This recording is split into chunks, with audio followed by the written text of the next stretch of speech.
పత్తి, సోయా, మొక్కజొన్న విక్రయాల్లో నిబంధనలు సడలించి రైతుల నుంచి మద్దతు ధరతో కొనుగోలు చేయాలని ఆదిలాబాద్ ఎమ్మెల్యే పాయల శంకర్ వ్యవసాయ శాఖ మంత్రి తుమ్మల నాగేశ్వరరావును కలిసి వినతి పత్రం ఇచ్చారు. జిల్లాలో కురిసిన అకాల వర్షాల వల్ల సోయాబీన్ పంట నాణ్యత కొద్దిగా దెబ్బతినడం వల్ల కొనుగోలు చేయడానికి అధికారులు నిరాకరిస్తున్నారని ఆయన మంత్రి దృష్టికి తీసుకెళ్లారు. పంటను విక్రయించేందుకు రైతే రావాలని నిబంధనలు ఉండడంతో వృద్ధులు, కొంతమంది మహిళలు రాలేని పరిస్థితి ఉందని, అలాంటి సమయంలో వారి కుటుంబీకులకు అవకాశం కల్పించాలని ఆయన కోరారు. పత్తి పంటలో 12 క్వింటాల వరకు విక్రయించేందుకు అవకాశం ఉండేదని, దాన్ని 7 క్వింటాలకు కుదించడం వల్ల రైతులు నష్టపోతున్నారని ఆయన అన్నారు. కేంద్ర ప్రభుత్వం 12 క్వింటాల పరిమితికి సన్నద్ధతతో ఉందని, రాష్ట్ర ప్రభుత్వం ఇక్కడి పరిస్థితులు వివరిస్తూ లేఖ రాస్తే కేంద్ర ప్రభుత్వం ఆమోదిస్తుందని ఆయన మంత్రితో అన్నారు. ఉమ్మడి ఆదిలాబాద్ జిల్లాలో చాలా మంది పోరంబోకు భూముల్లో పంటలు సాగు చేశారని, వీరితో పాటు అనేక మంది రైతులు ఇతర రైతుల భూములను కౌలుకు తీసుకొని పంటలు సాగు చేశారని, వారి పేర్లు సర్వేలో లేకపోవడం వల్ల పంటలను విక్రయించుకోలేకపోతున్నారని ఆయన మంత్రికి వివరించారు. పరిమితి పెంపు, నాణ్యత లేని సోయా కొనుగోలు తదితర వాటిపై మంత్రి, సిసిఐ అధికారులు సానుకూలంగా స్పందించారని, త్వరలోనే సమస్యలు పరిష్కారం అవుతాయని, రైతులు ఆందోళన చెందాల్సిన అవసరం లేదని ఎమ్మెల్యే పాయశంకర్ అన్నారు. అతి వర్షాల వల్ల ఈ సంవత్సరం రైతులు పడుతున్నటువంటి బాధ అంతా ఇంత కాదు. ఆదిలాబాద్ జిల్లాలో సిసిఐ ద్వారా కొనుగోలు చేస్తున్నటువంటి పత్తి గత సంవత్సరం ఉన్నటువంటి 12 క్వింటాలని 7 క్వింటాలకు అయిందని రైతులు ఆందోళన చెందుతా ఉన్నారు. ఆ విషయం మీద ఈరోజు కేంద్రంలో ఉన్నటువంటి అధికారులందరితోని కేంద్ర మంత్రి గారితో కూడా మాట్లాడడం జరిగింది. కేంద్ర మంత్రి వర్యులు కిషన్ రెడ్డి గారు, అదేవిధంగా టెక్స్టైల్ మినిస్టర్ గారికి, గిరిరాజ్ సింగ్ గారికి ఆ విషయం అంతా కూడా మాట్లాడి సంబంధిత సెక్రటరీతో కూడా మాట్లాడడం జరిగింది.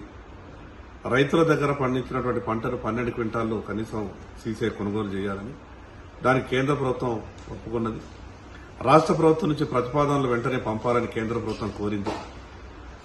ఈరోజు తుమ్మల నాగేశ్వరరావు గారి మంత్రి గారిని కలిసి కేంద్ర ప్రభుత్వం కొనడానికి సిద్ధంగా ఉన్నది కాబట్టి వెంటనే రాష్ట్ర ప్రభుత్వం ప్రతిపాదనలు పంపాలని మంత్రి గారిని కూడా కోరడం జరిగింది. మంత్రి గారు కూడా సానుకూలంగా స్పందించి ఉత్తరం ఈ రోజే రాస్తానని చెప్పారు. ఒక 2 రోజుల లోపల, ఇవాళ రేపు లోపల 7 క్వింటాల నుంచి 12 క్వింటాలు కొనుగోలు చేయడానికి కేంద్రం ఆమోదం తెలిపింది కాబట్టి ఆ యొక్క సమస్య పరిష్కారం అయిపోతుంది.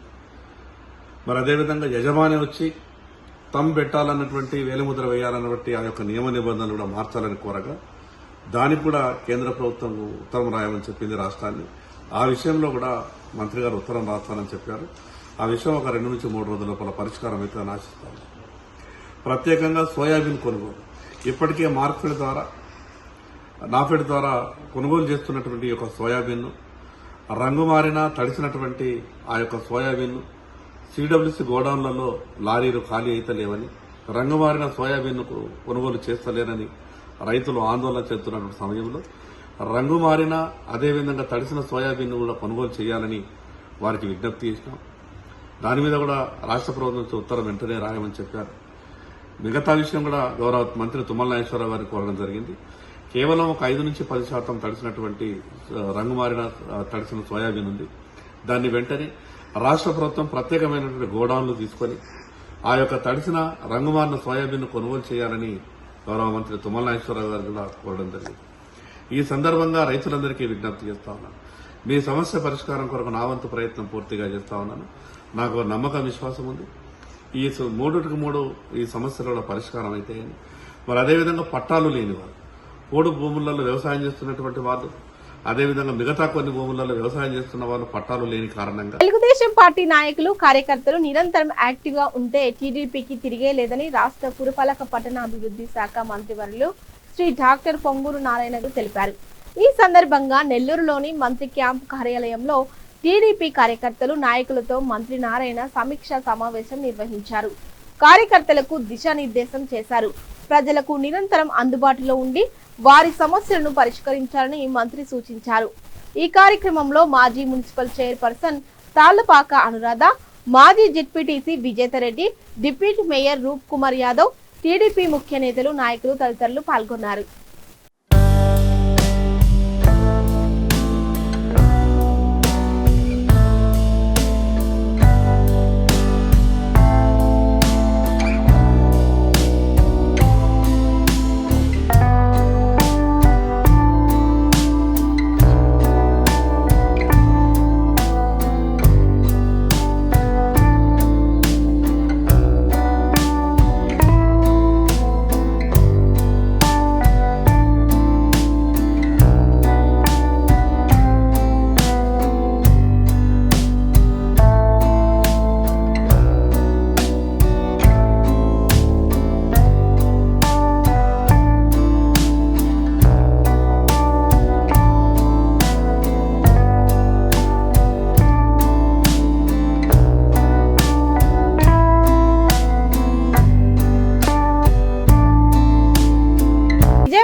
జరిగిన 24వ జాతీయ ఛాంపియన్షిప్ కరాటే పోటీల్లో కోవూరుకు చెందిన కినీ కరాటే ఇన్స్టిట్యూట్ విద్యార్థులు పాల్గొని పతకాలు సాధించారు. ఈ కార్యక్రమంలో కరాటే మాస్టర్ రాజేశ కోవూరు పట్టణంలోని మైథిలి సెంటర్ వద్ద కరాటేలో ప్రతిభ కనబర్చి ఎంపికైన విద్యార్థులకు అభినందన సభ నిర్వహించారు.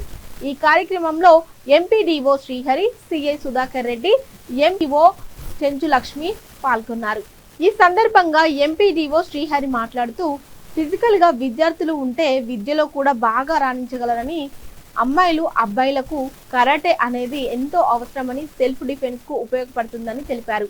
అనంతరం సిఐ సుధాకర్ రెడ్డి మాట్లాడుతూ విద్యార్థులు చేసిన కరాటే యాక్టివిటీస్ చాలా ఆకట్టుకుంటున్నాయని అన్నారు. రాష్ట్ర స్థాయిలో ప్రతిభ కనపరిచి బహుమతులు రావడం చాలా గర్వకారణం అన్నారు. కరాటే మీ సెల్ఫ్ డిఫెన్స్ కోసం ఉపయోగించండి అని విద్యార్థులకు తెలిపారు. కార్యక్రమంలో పెద్దలు ముసలి సుధాకర్, బాలరవి, నాటకారాణి వెంకట్, వ్యాయామ ఉపాధ్యాయులు, తల్లిదండ్రులు తదితరులు పాల్గొన్నారు.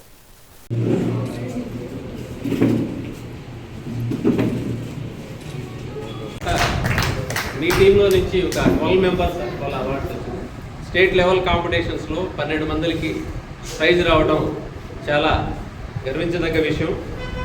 ఆ ఉత్సాహాన్ని మీరు కంటిన్యూ చేయాలని, అదేవిధంగా మిగతా బిడ్డలందరూ కూడా బాగా ప్రాక్టీస్ చేసి రాబోయేటువంటి కాంపిటేటివ్ వాటిల్లో మీరు కూడా మీ ఉత్తమ ప్రతిభను కనపరిచి మంచి స్టేజ్కి వెళ్ళాలని చెప్పి మనస్ఫూర్తిగా కోరుకుంటున్నాను.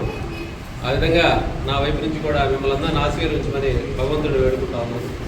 సార్ చెప్పారు క్లియర్ కట్గా, కరాటీ సెల్ఫ్ డిఫెన్స్ గేమ్. చెప్పండి ఒకసారి పిల్లలంతా, కరాటీ సెల్ఫ్ డిఫెన్స్ గేమ్. స్కూల్లో మా పిల్లలు చదువుకునేటప్పుడు కూడా చిన్నప్పుడు నేర్పించేవాడు లోకల్ యాక్టివిటీకి. వాటి ఇంటి దగ్గరికి వచ్చి ఊరికే కరాటే వచ్చారు వాళ్ళ అమ్మను కొట్టడం, వాళ్ళ అన్నను కొట్టడం, అట్లా సరదాగా తెలియని వయసులో చేస్తూ ఉండేవాడు. ఒకళ్ళని కొట్టేదానికి కోసం కానే కాదు, ఇది కంప్లీట్గా సెల్ఫ్ డిఫెన్స్, మనల్ని మనం కాపాడుకునేదానికి. రెండోది ఫిజికల్ మెంటల్ స్టామినా కోసం. దేనికి? ఎప్పుడు కూడా ఒక మార్షల్ ఆర్ట్ నేర్చుకున్న పిల్లలు ఎవ్వరూ కూడా డిసిప్లిన్ లేకుండా బిహేవ్ చేయరు. అందరూ చక్కగా ఇంట్లో పెద్దవాళ్ళు చెప్పింది, అదేవిధంగా స్కూల్లో టీచర్స్ చెప్పింది ఫాలో అవుతా very disciplined boys and girls అనిపించుకుంటారు మార్షల్ ఆర్ట్ నేర్చుకున్న వాళ్ళు. మీరు కూడా అదేవిధంగా డిసిప్లిన్తో నడుచుకుంటారని, మీకు తెలిసినటువంటి ఈ విద్యని తప్పు చేయడం కోసం, వేరే వాళ్ళని భౌతికంగా ఇబ్బంది పెట్టే దానికోసం ఎప్పుడు వాడాలని చెప్పి ఆశిస్తూ ఉన్నాను. తప్పనిసరి పరిస్థితుల్లో మీ సెల్ఫ్ ప్రొటెక్షన్ కోసం మాత్రమే ఈ విద్యను ఉపయోగించాలి. మీ టీచర్స్, గురువు గారు రాజేష్, వీళ్ళందరూ కూడా ఖచ్చితంగా. విశాఖపట్నం జిల్లా పెందుర్తి మండలం సుజాత నగర్ అయ్యప్ప స్వామి దేవాలయం గురుస్వామి వాకా చంద్రశేఖర్ రెడ్డి ఆధ్వర్యంలో శ్రీ ధర్మశాస్త్ర అయ్యప్ప నిత్యపారాయణ గ్రంథాన్ని రాష్ట్ర బీజేపీ పార్టీ అధ్యక్షులు పివిఎన్ మాధవ్, శబరిమల అయ్యప్ప దేవాలయం ప్రతినిధి నంబూద్రి రాజ్ కుమార్, మాడుగుల శాసనసభ్యులు బండారు సత్యనారాయణమూర్తి కలిసి ఆవిష్కరించారు.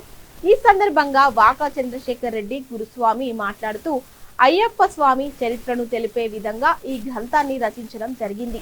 ప్రతి ఒక్కరూ 365 రోజులు ఈ గ్రంథాన్ని చదవాలని పిలుపునిచ్చారు. ఈ కార్యక్రమంలో కార్పొరేటర్లు ముమ్మన దేవుడు, సేనాపతి వసంత, శంకర్రావు, పలువురు గురుస్వాములు, అయ్యప్ప స్వాములు పాల్గొన్నారు. అలాగా పెద్ద ఎత్తున చర్చకి నాంది తీయడం, దేశవ్యాప్తంగా ప్రపంచవ్యాప్తంగా చర్చ, కేంబ్రిడ్జ్ యూనివర్సిటీలో కూడా సమర్పణమైన. సో చివరికి తీర్పు వ్యతిరేకంగా వచ్చింది. నా దగ్గర తెలుసు ఎందుకు ప్రవేశించకూడదు అని చెప్పి, ప్రవేశించాలని చెప్పి అడగడం జరిగింది. అయితే కేవలం సంకల్పం, ప్రతి స్వామి యొక్క సంకల్పం కారణంగా ఆ యొక్క ఆచారాన్ని భగ్నం చేసే యొక్క ప్రయత్నాన్ని తిరిగి మనం. నల్గొండ జిల్లా నార్కాట్పల్లి మండలం ఎస్ లింగోటం వద్ద సోమవారం ఉదయం జాతీయ రహదారి పక్కన ఉల్లిగడ్డల లోడుతో వెళ్తున్న లారీ బోల్తా పడింది. ఈ ప్రమాదంలో డ్రైవర్, క్లీనర్ సురక్షితంగా బయటపడ్డారు. హైదరాబాద్ నుంచి విజయవాడ వైపు ఉల్లిగడ్డల లోడుతో వెళ్తున్న లారీ ఓ స్కూల్ బస్సుని ఓవర్టేక్ చేసే సమయంలో బోల్తా పడింది. కాగా రోడ్డుపై నుంచి అటుగా వెళ్లే వాళ్ళు మాత్రం ఉల్లిగడ్డల బస్తాలు లూటీ చేశారు.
జయ జయ హే తెలంగాణ ఉద్యమ గీత రచయిత ప్రముఖ కవి గాయకులు డాక్టర్ అందశ్రీ అకాల మరణం పట్ల సోమవారం యాదాద్రి భువనగిరి జిల్లా కలెక్టర్ కార్యాలయం ప్రజావాణిలో సంతాప సూచకంగా 2 నిమిషాల మౌనం పాటించారు. కార్యక్రమంలో కలెక్టర్ హనుమంతరావు, అదనపు కలెక్టర్లు Veerareddy, Bhaskararao, ZPTC EO Shobharani, DRDA PD నాగిరెడ్డిలతో పాటు వివిధ శాఖ జిల్లా అధికారులు, ప్రజావాణి దరఖాస్తుదారులు పాల్గొన్నారు. ఆడు మాయమై పోతున్నడమ్మా మనిషన్నవాడు, ఓ మచ్చుకైనా లేడు చూడు, మానవత్వము ఉన్నాడు.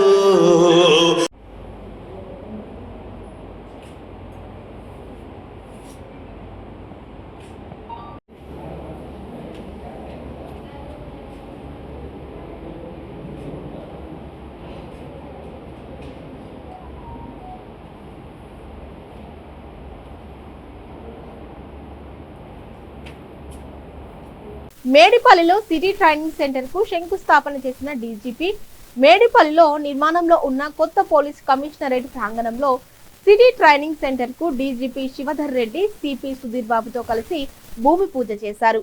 ఆధునిక సాంకేతిక పరిజ్ఞానంతో పోలీస్ సిబ్బందికి నాణ్యమైన శిక్షణ అందించడమే లక్ష్యంగా ప్రజా భద్రత, సద్వ్యవస్థ పాలనలో పోలీసుల పాత్ర మరింత బలపడేలా ఈ ట్రైనింగ్ సెంటర్ ఉపయోగపడుతుందని డీజీపీ పేర్కొన్నారు. పోలీస్ ఉన్నతాధికారులు పాల్గొన్నారు. రోడ్ సేఫ్టీ, సైబర్ క్రైమ్ అనే సామాజిక సమస్యలుగా మారిపోయాయని, ప్రజలు అప్రమత్తంగా ఉండాలని తెలంగాణ రాష్ట్ర డీజీపీ శివధర్ రెడ్డి పిలుపునిచ్చారు. మేడ్చల్ జిల్లా మేడిపల్లిలో నూతనంగా నిర్మిస్తున్న రాచకొండ పోలీస్ కమిషనరేట్ ప్రాంగణంలో దివీస్ లాబొరేటరీస్ సౌజన్యంతో 4 కోట్ల సిఎస్ఆర్ ఫండ్స్ తో పాటు ఏర్పాటు చేస్తున్న సిటీ ట్రైనింగ్ సెంటర్ కార్యాలయానికి డీజీపీ శివధర్ రెడ్డి శంకుస్థాపన చేశారు. ఈ సందర్భంగా ఆయన మాట్లాడుతూ రోడ్ సేఫ్టీ, సైబర్ క్రైమ్ లాంటి విషయాలపై తమ సిబ్బందికి రాష్ట్ర వ్యాప్తంగా సిటీ ట్రైనింగ్ సెంటర్లు ఏర్పాటు చేయాల్సిన అవసరం ఉందన్నారు. సెల్ ఫోన్ చేతిలో ఉన్న ప్రతి ఒక్కరూ సైబర్ క్రైమ్ బాధితులుగా మారే అవకాశం ఉన్నదని, సైబర్ క్రైమ్ నేరాలు, డిజిటల్ అరెస్టు లాంటి వాటి పట్ల సామాన్య ప్రజలు అప్రమత్తంగా ఉండాలని డీజీపీకి తెలిపారు. రోడ్ సేఫ్టీ గురించి ప్రజలు అనుక్షణం జాగ్రత్తగా ఉండాల్సిన అవసరం ఎంతైనా ఉందని, రోడ్ సేఫ్టీ ప్రమాణాలు పాటించి తాము తమ కుటుంబ సభ్యులు జాగ్రత్తగా ఉండాలని అన్నారు. తర్వాత బాడీ అప్లైసెస్, సీనియర్స్ అప్లైసెస్, వీటితో పాటుగా రకరకాల స్కిల్స్ నేర్చుకోవడానికి ఈ యొక్క మంచి ట్రైనింగ్ సెంటర్ ఉండాలనే ఉద్దేశంతో ప్రత్యేకంగా దివీస్ కంపెనీ వారు రావడం జరిగింది. ఈరోజు ఈ కార్యక్రమానికి సిపి గారు పిలవగానే మనందరినీ ఆశీర్వదించడానికి ఈ కార్యక్రమాన్ని ప్రారంభించి వచ్చిన గౌరవ శ్రీ శివధరెడ్డి ఐపీఎస్ డీజీపీ సందర్భంగా ప్రత్యేక కృతజ్ఞత తెలియజేస్తున్నాము. అదేవిధంగా ఈ కార్యక్రమాన్ని ఏర్పాటు చేసి ఈ ఫెసిలిటీని ఇనాగరేట్ చేయడానికి అహర్నిశలు శ్రమించిన మన CP Sudheer.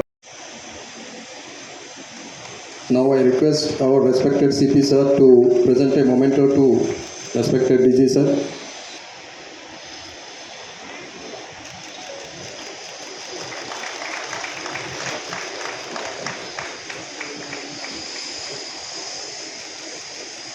Thank you, sir.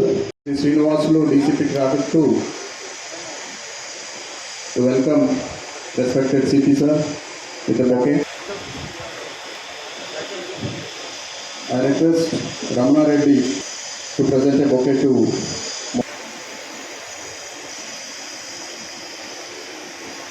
almost 10 years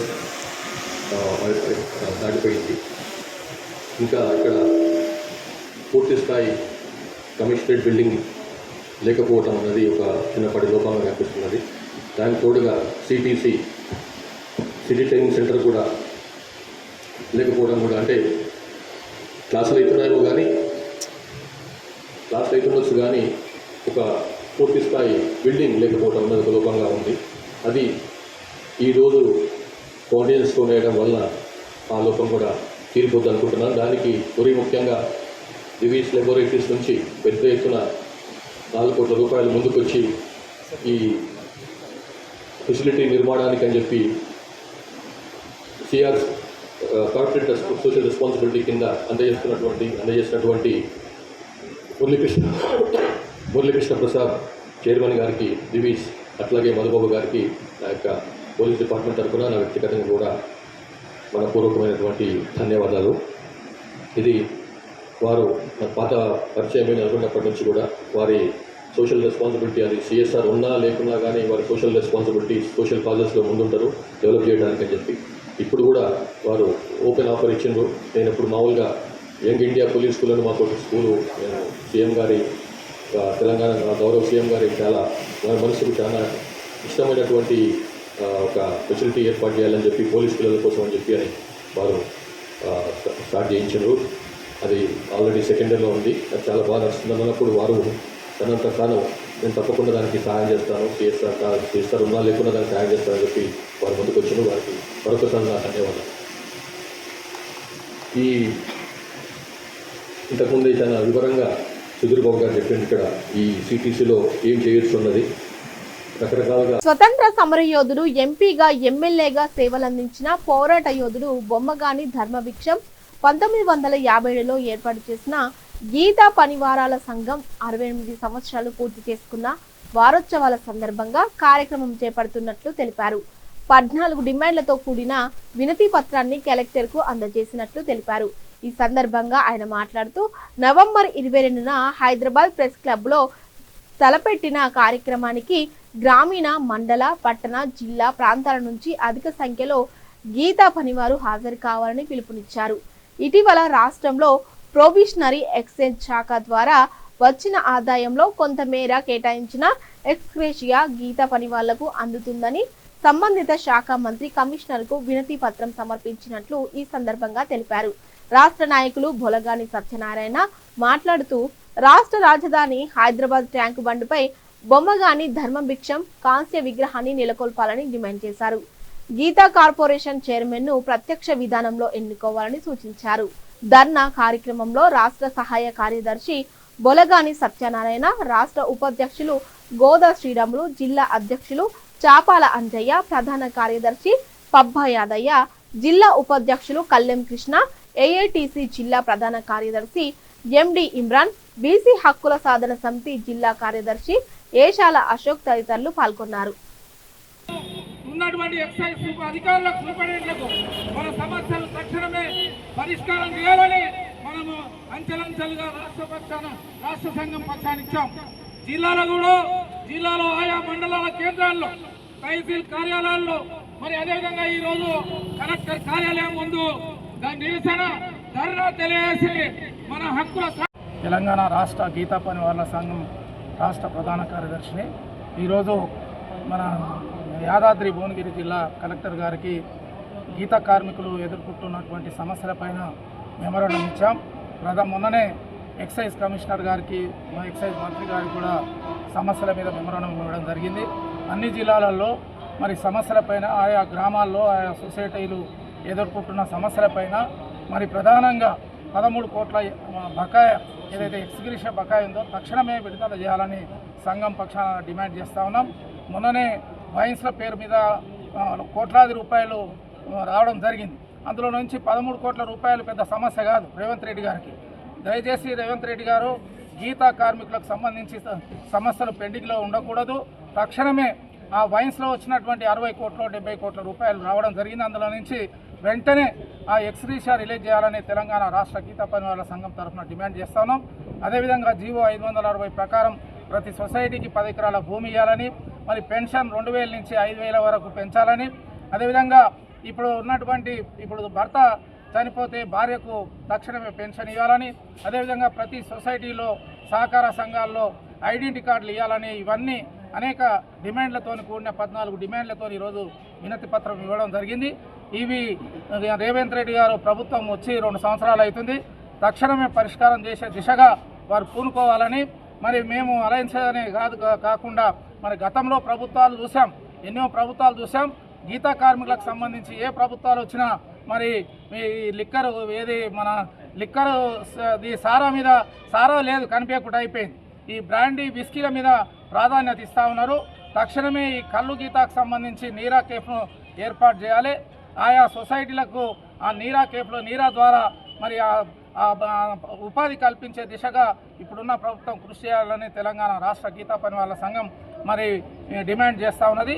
అన్ని జిల్లాల్లో మరి పెద్ద ఎత్తున రేపు 22వ తేదీన ఎక్స్క్రీషన్ ఈ సమస్యల మీద పెద్ద ఎత్తున ఒక సదస్సు మన ఇక్కడ ప్రెస్ గీతా పనివాళ్ళ సంఘం ఆధ్వర్యంలో జరుగుతూ ఉన్నటువంటి కలెక్టరేట్ ముందు జరుగుతున్నటువంటి ధర్నా కార్యక్రమానికి ముఖ్యంగా మనం 15 రకాలకు సంబంధించినటువంటి గీతా కార్మికులు ఎదుర్కొంటున్నటువంటి సమస్యల మీద ఈరోజు పెద్ద ఎత్తున 200 మందిని తరలించి మెమోరాండం ఇవ్వడం జరిగింది.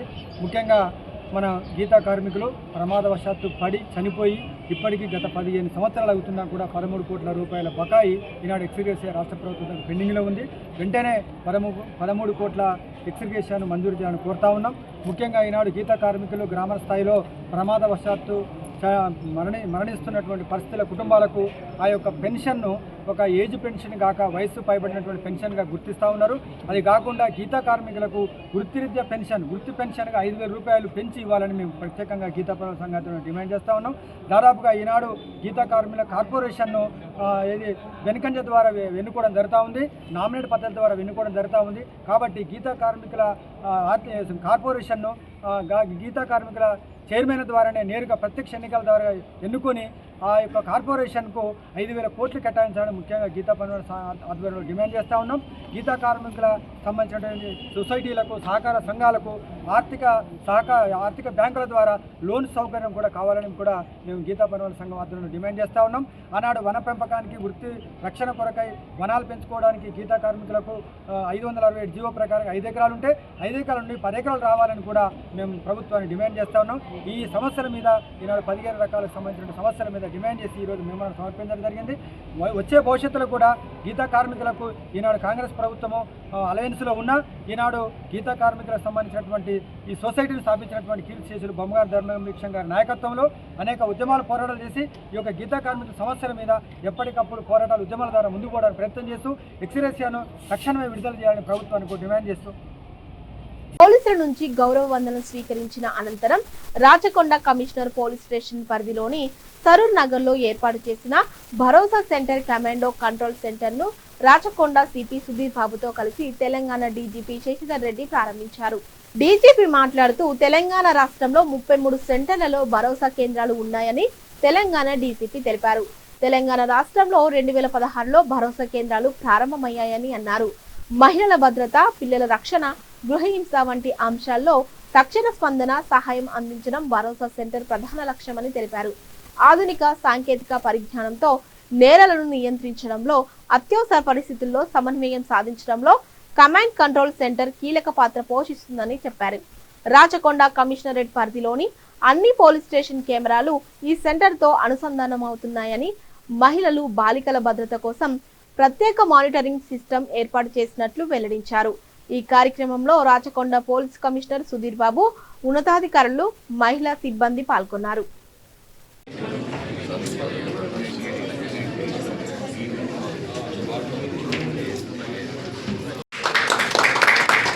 ఓం రాజాదిరాజాభిషేక్తే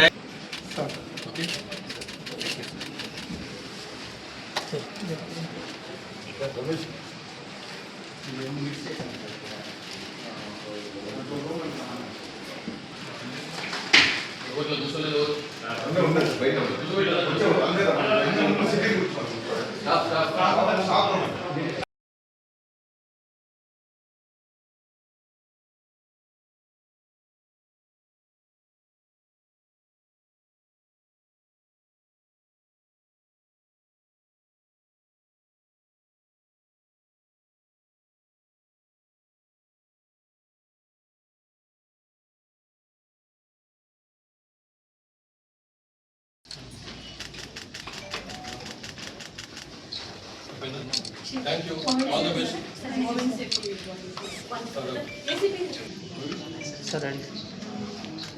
good luck, all the best.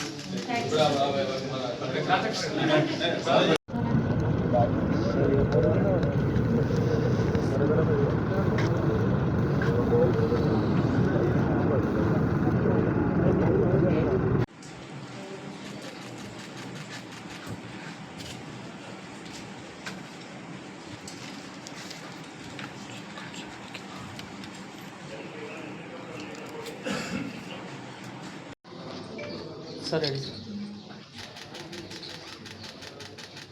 Thank you, all the best. Rachakonda police commissionerate లిమిట్స్లో ఇంతకుముందు సిటీ ట్రైనింగ్ సెంటర్కి ఫౌండేషన్ స్టోన్ వేసినాము. అట్లనే ఇక్కడ భరోసా సెంటర్, తర్వాత కమాండ్ కంట్రోల్ సెంటర్ ఫెసిలిటీని కూడా ఇక్కడ స్టార్ట్ చేసినాము. ఈ భరోసా సెంటర్ మన రాష్ట్రంలో 33 సెంటర్లు ఉన్నాయి. ఇందులో ఇదొక 33వ సెంటర్, ఇదొక సెంటర్ ఇది. ఆ భరోసా సెంటర్లు ఏంటంటే లాస్ట్ 2016లో మొదలైనవి మన దగ్గర.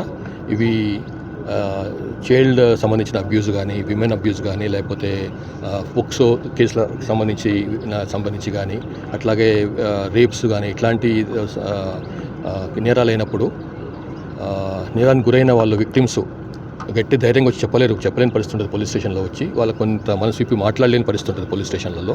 అందుకోసం అని చెప్పి ఈ భరోసా సెంటర్లను మనం ఇప్పుడు ప్లాన్ చేసినాము. ఆ భరోసా సెంటర్లలో వచ్చి అందులో ట్రైన్ అయినటువంటి కౌన్సిలర్స్ ఉంటారు, అట్లనే సైకాలజిస్టులు ఉంటారు, అట్లాగే అడ్వకేట్ల మన లా డిగ్రీ ఉన్న వాళ్ళు ఉంటారు. వాళ్ళని ఏ రకంగా డ్రాఫ్ట్ చేయాలి, ఏ రకంగా స్టేట్మెంట్లు ఇవ్వాలని చెప్పడానికి. అంటే పోలీసు వాళ్ళు కేసు బుక్ చేసినప్పటికీ కూడా పోలీసుల వాళ్ళ పాత్ర పెద్దగా లేకుండా బయట వాళ్ళు కౌన్సిలర్స్, బయట ట్రైన్ అయినటువంటి కౌన్సిలర్స్, ట్రైన్ అయినటువంటి సైకియాట్రిస్టులు వాళ్ళతో మాట్లాడి వాళ్ళతో జరిగినటువంటి వాళ్ళ ట్రామా ఏదైతే ఉందో అది మొత్తం బయటకు తీసుకొచ్చి తద్వారా కేసును స్ట్రాంగ్ చేయడానికి మాకు హెల్ప్ చేస్తారు. తర్వాత కేసు ఛార్జ్షీట్ చేయడంలో కూడా వాళ్ళు ఇచ్చినటువంటి ఇన్పుట్స్ని తీసుకొని కేసును పకడ్బందీగా తయారు చేయడం జరుగుతుంది అనమాట. ఇది ఈ భరోసా సెంటర్ యొక్క మెయిన్ ఉద్దేశం. Thank you. మీరు అంటున్నారు కదా, పార్టీలు అంటున్నారు కదా, జనరల్ పబ్లిక్ కాదు కదా. సో శాంతి భద్రతలు బాగున్నాయి, చాలా చక్కగా నడుస్తున్నది.